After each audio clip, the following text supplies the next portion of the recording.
le Coran dit ne vous laissez pas tromper par celui qui vous trompe. Et il nous trompe comment?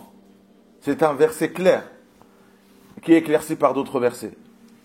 Il nous trompe sur une chose, sur nos actes. Allah Azza wa Jalla dit, il embellit nos actes.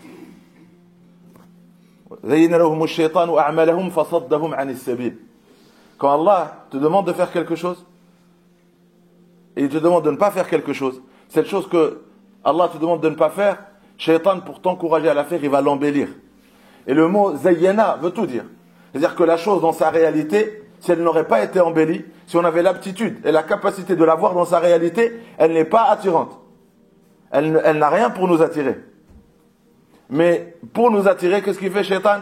Il nous cache la réalité de la chose en l'embellissant. En l'embellissant. Et les promesses d'Allah qui doivent nous attirer, qu'est-ce qu'il fait? Il l'embellit, mais faussement. Il met dessus quelque chose pour la rendre difficile ou pour nous en éloigner. Et Allah il nous dit dans le Coran, c'est quoi ces choses?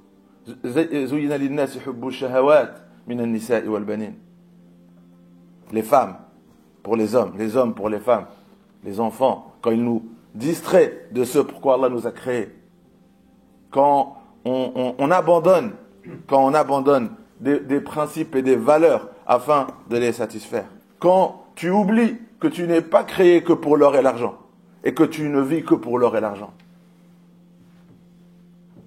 pour les montures, pour les al-an'am wal-harf, pour les champs, pour les récoltes.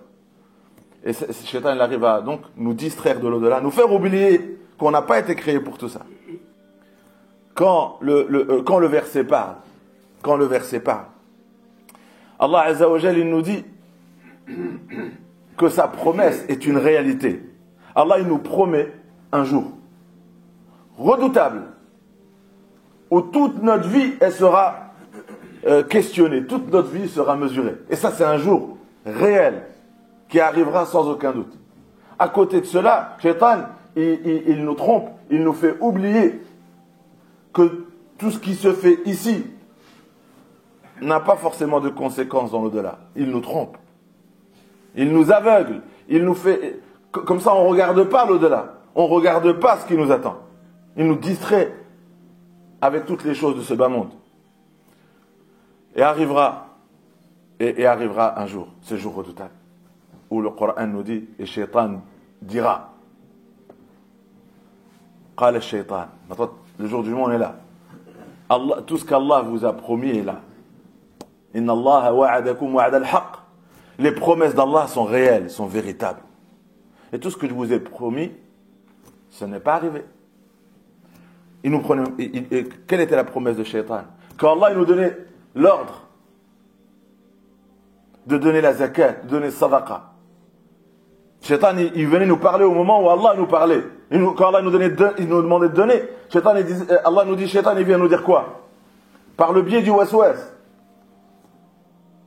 Tu vas devenir pauvre si tu donnes. Tu vas être dans le besoin si tu donnes.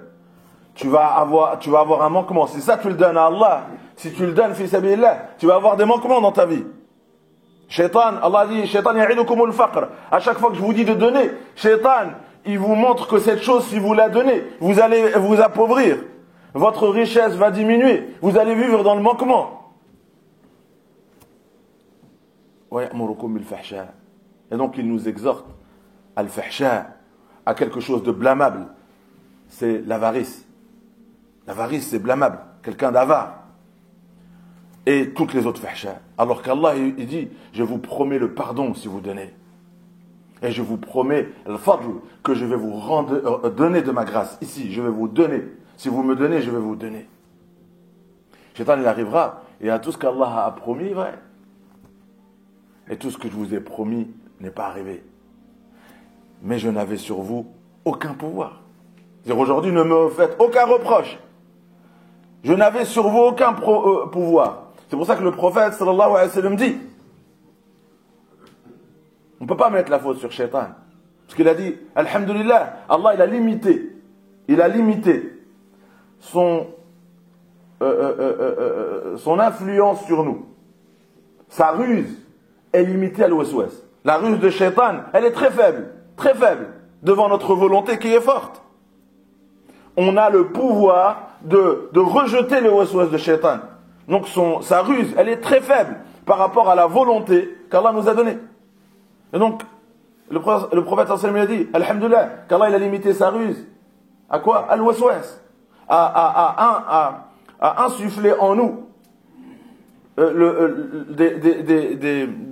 des idées malsaines de faire ou de ne pas faire. C'est tout. Et il dira donc, ne me faites aucun reproche, fala taloumoni. Aujourd'hui, il est le jour du jugement en train de nous dire, dans les yeux, ne me faites aujourd'hui aucun reproche. Si vous avez un reproche à faire, faites-le à vous. Pourquoi? Parce que Allah il vous a invité, je vous ai invité, et au lieu d'écouter Allah, vous m'avez écouté moi. Allah vous a fait des promesses, et au lieu d'avoir la certitude sur les promesses d'Allah, vous avez bâti votre certitude sur mes promesses. Et moi, tout ce que je vous ai promis est faux. C'était qu'une ruse. C'était qu'un mensonge. Je vous ai trompé. C'est pour ça que le prophète nous a résumé notre rapport avec la vie ici-bas et ce qui nous attend dans l'au-delà. Il a lié les deux. Il a dit l'intelligent. C'est celui qui garde le contrôle sur soi-même. Yani, il garde le contrôle sur ses choix et décisions. C'est pas quelqu'un qui se laisse aller. C'est quelqu'un qui a le contrôle. Il est intelligent. Il mesure les choses. Il discerne les choses. Il prend une décision après avoir raisonné, après avoir réfléchi sur l'utilité de ce qu'il va dire ou faire. Et c'est pour ça que le prophète il montre le lien. Il dit l'intelligent, c'est celui qui garde le contrôle sur lui-même en ne faisant que ce qui lui sera utile après la mort. Tout ce qu'il s'autorise à faire, c'est quelque chose qui ne va pas nuire à sa personne le jour du jugement ou dans la tombe. Il ne s'autorise qu'à faire quelque chose qui lui est profitable, utile, après la mort. Parce que la vie ici-bas, c'est une préparation pour la mort.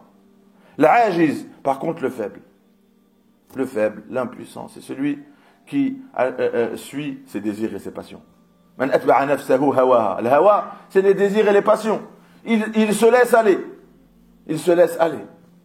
Et malgré ça, en se laissant aller, il espère quand même, il a quand même espoir en Dieu, que même s'il n'a pas d'interdit, de licite, même s'il n'a pas de différence pour lui entre l'obéissance et la désobéissance, il espère qu'il sera épargné. Et le prophète a dit, c'est le faible, c'est l'opposé de l'intelligent. Pour résumer ce qui a été dit, et tout le Coran se résume de lui-même. Si Allah Azza wa Jal te fait une promesse, c'est quoi la promesse d'Allah? Est-ce que quand on parle de la promesse d'Allah, c'est uniquement l'au-delà? Le Coran nous dit, la promesse d'Allah elle concerne ici et là-bas. Allah a dit, ô vous qui avez cru, répondez à l'appel d'Allah et du messager.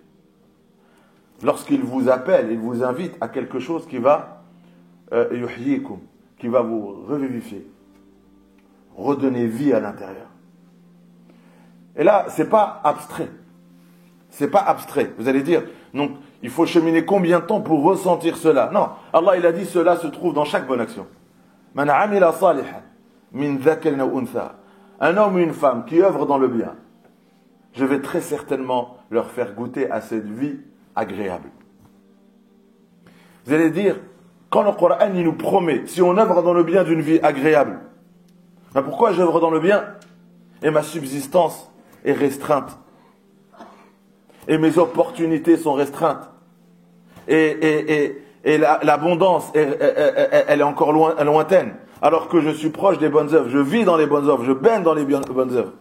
Pourquoi la sécurité et la paix, elle est encore lointaine? Alors que j'œuvre dans le bien. Allah, il a dit quoi? Il utilise le mot c'est quoi cette vie agréable? La vie intérieure. Le cœur, il est apaisé. Dans la poitrine, Allah Azza wa Jalla dit quoi? Il va l'ouvrir. Il va ouvrir ta poitrine.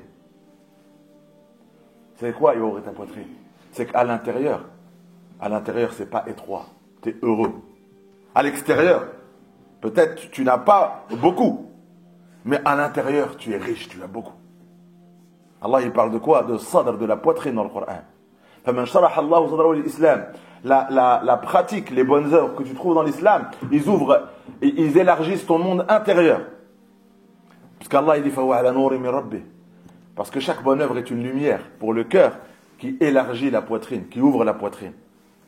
Même si à l'extérieur c'est peu, à l'intérieur tu goûtes au plaisir de la vie, au bonheur. Alors que celui qui désobéit à Allah Azza wa Jalla, celui qui est au service de son frère, Allah Azza wa Jalla sera son service.